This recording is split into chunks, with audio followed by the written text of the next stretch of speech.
Saudara-saudari, alhamdulillah, umat beriman yang dikasihi Tuhan sama siang dan selamat hari Minggu untuk semua. Selamat siang, Panen. Baru 1 minggu tidak bertemu, rasanya sudah 1 tahun tidak bertemu. Cie. Oke. Yang pertama, bacaan pertama dan bacaan kedua pada hari ini mau menggambarkan kepada kita siapa sebetulnya Tuhan yang kita imani. Siapakah Tuhan sebetulnya yang kita imani? Bacaan pertama, seperti yang sudah saya singgung dalam pengantar tadi, menggambarkan Tuhan sebagai Tuhan yang setia. Tuhan yang setia. Tuhan berjanji untuk mencintai orang Israel, dan janji itu Dia tepati sampai segala zaman. Karena bagi Tuhan, janji itu diungkapkan bukan untuk diingkari, tetapi untuk dipenuhi. Tuhan Maha Setia.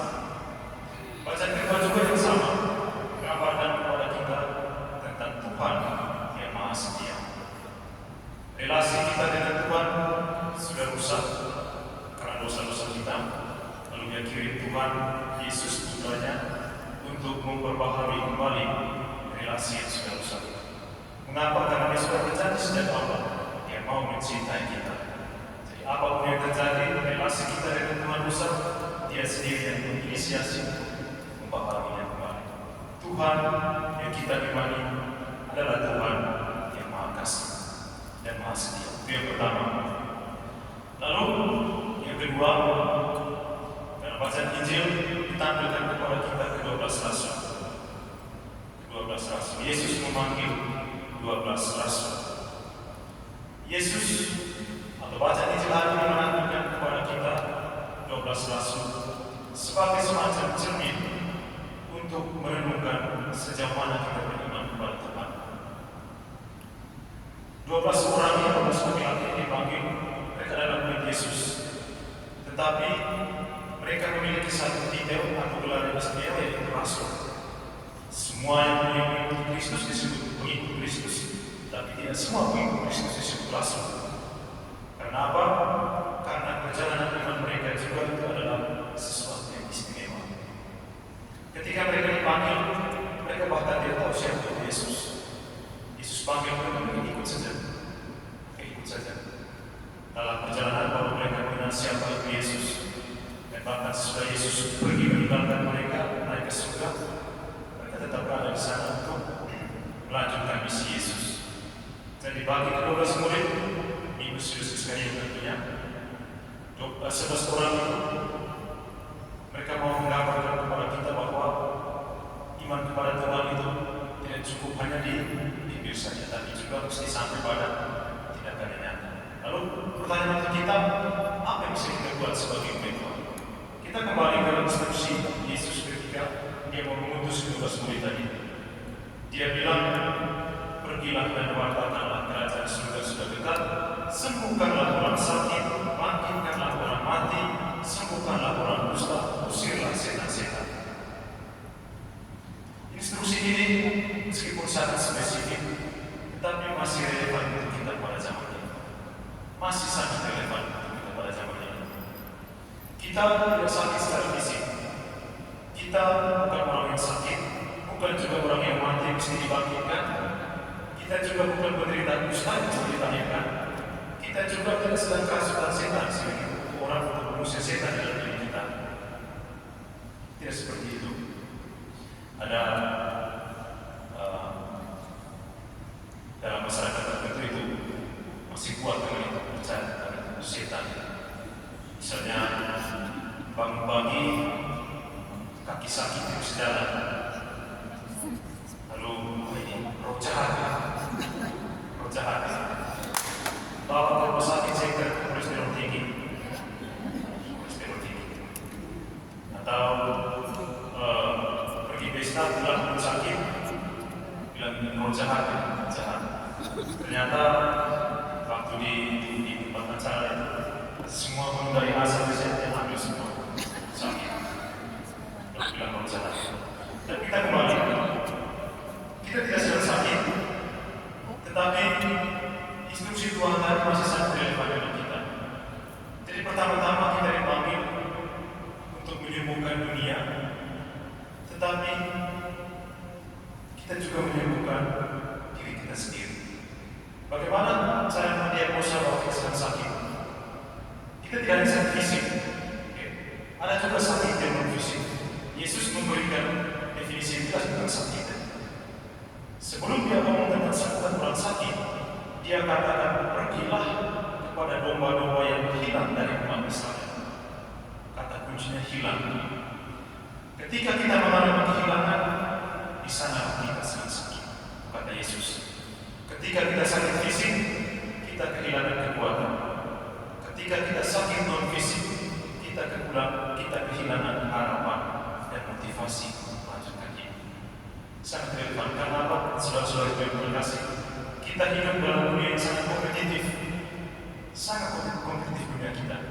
Kita baru bangun di pagi hari saja kita sudah berkejar-kejar dengan target studi, target kerja, dan lain-lain. Kejar-kejaran. Sangat kompetitif dunia ini. Maka yang terjadi adalah sakit yang sering kita alami itu bukan sakit kolesterol, bukan sakit malaria dan lain-lain, tapi sakit kecewa dan putus asa karena stres kejaran dengan target. Apalagi kalau target kita tidak tercapai, kita stres bukan main, kita rasa dunia macam sudah selesai. Karena itu pertama-tama kita dipanggil untuk menyembuhkan diri kita sendiri. Salah satu caranya adalah kalau kita lihat pengalaman kita saudara-saudara yang terkasih, karena kita gagal untuk membedakan kesalahan dan kegagalan. Kesalahan dan kegagalan. Menarik sekali tadi malam waktu bisa dipresentasikan. Salah satu intensi bersama itu adalah mohon suksesnya pergelaran Piala Dunia kali ini. Menjadi momen yang berat rasa kesatuan kita bangsa. Tapi saya inspirasi dari itu, intensi itu, untuk merefleksikan perspektif membedakan dan kegagalan dan kesalahan. Tadi sepak bola itu 2 kali 45 menit, 90 menit. Setiap tim itu memiliki satu pemain yang disebut striker, pemain depan, masa-masa. Tugasnya adalah strike. Tendang bola supaya masuk dalam gawang. Kalau misalnya katakan menit 25, dia mendapatkan kesempatan untuk strike bola itu masuk dalam gawang, kemudian gagal karena salah teknik. Apakah itu kesalahan atau kegagalan? Adalah kesalahan. Ketika itu adalah sebuah kesalahan, dia berarti di situ karena masih ada tersisa 70 menit yang lain. Kalau kemudian tim yang gagal setelah 90 menit berjuang kalah, harus kegagalan. Jadi seringkali kita cepat sekali putus asa karena kita merasa bahwa kesalahan adalah kegagalan. Ketika terjadi kesalahan kita tidak berhenti. Kalau terjadi kegagalan baru kita berhenti. Berhenti bukan untuk menyerah, tetapi berhenti untuk belajar sesuatu dari kegagalan.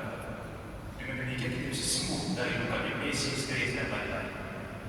Karena kadang kita berpikir ini kita sudah salah dan tidak bisa buat apa-apa lagi. Itu yang pertama. Lalu yang berikut, instruksi Tuhan tadi juga sangat relevan dengan dunia kita. Kita hidup dalam dunia yang sedang terluka. Setiap hari kita menyaksikan perang mana-mana, korupsi, penderitaan, kemiskinan dan banyak sekali. Kita juga dipanggil untuk menyembuhkan dunia yang semacam ini. Tentu saja kita dipanggil untuk pergi ke Iran untuk perang di sana. Kita mati konyol untuk pergi ke Iran. Tapi kita dipanggil untuk semacam menawarkan cara hidup alternatif sebagai partai politik. Orang bilang, sometimes the action speaks louder than the words. Terkadang itu tindakan bisa lebih kuat daripada kata-kata. Tunjukkan cara hidup kita kepada dunia. Ini adalah cara hidup yang bisa kita hidupi bersama untuk menciptakan dunia yang lebih baik. Hidup damai dengan diri sendiri, hidup damai dengan orang lain, hidup damai dengan Tuhan. Atau kalau misalnya kita susah, bagi kita terlalu merasa terlalu sulit untuk menyembuhkan luka-luka yang sedang dialami oleh dunia, berjuanglah untuk menjadi orang yang tidak menimbulkan luka bagi dunia. Subhanallah, itu sudah cukup sekali. Apa di tempat kerja kita, di tempat sekolah kita, di komunitas kita, kalau kita susah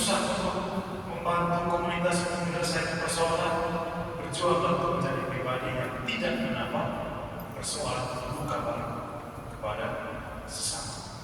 Sudah lebih dari cukup, sangat sederhana. Dengan itu, kita menghidupi iman yang hidup.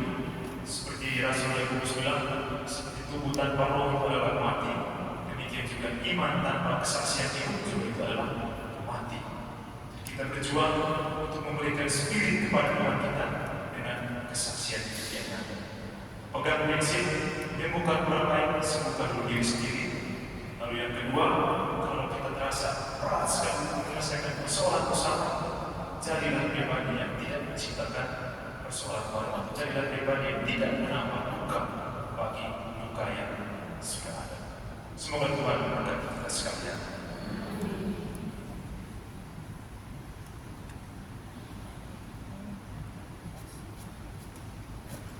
Saudara